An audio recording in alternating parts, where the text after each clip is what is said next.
Hello বন্ধুরা, সকাল সকাল একটা ভিডিও নিয়ে চলে এলাম। এই দেখুন মা কল্যাণেশ্বরী মন্দির প্রণাম করে চলে যাচ্ছি। চলে এলাম বড়াকর মার্কেট। সকালবেলা বড়াকর মার্কেট ফাঁকা, এখন বাজার খুলে না। এখান থেকে সরবড়ি চলে এলাম, সরবড়ি থেকে নিয়ে যাবো বাঁয়ে।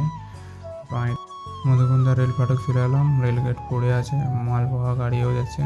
ফাটক খুলবে তবে যাওয়া যাবে।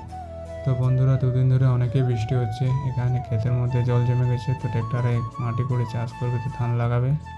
শ্রাবণ মাসের প্রথম সোমবার এখানে একটা দাদা ডন্ডি খেতে জল ঢালতে আছে বাবার তো গ্যাস পাকুড়া ঢুকে গেলাম। এখান থেকে আমি যেতে হবে লালবাজার সিনেমা মলের কাছে, অ্যাড্রেস দেওয়া আছে। আর এখান থেকে চলে যাচ্ছে রানীগঞ্জ, দুর্গাপুর, বিষ্ণুপুর, ঝাড়গ্রাম, মুকুটমণিপুর। চলে যাচ্ছে এই রাস্তাটা। চলে এলাম পার্টির লোকেশনে। বৃষ্টি পড়ার জন্য হালকা হালকা করে মাল খালি হচ্ছে। খালি তালি করে খাবার খেতে হবে। চলো খালি করা যাক। তো গাইস, চলে এলাম হোটেলে। খাবার দাবার খেয়ে পরে প্রোগ্রাম দেখতে হবে, কি লোড হোক। না লোড হলে খালি গাড়ি যেতে হবে বাড়ি। তো গাইস, লোডিং হলো না, তো খালি গাড়ি নিয়ে যাচ্ছি বাড়ি। মেঘ করে আছে, পুরো কালো করে আছে একদম। তো ভিডিওটা ভালো লাগে একটা লাইক দিয়ে কমেন্ট শেয়ার করে দেবে। তো টাটা।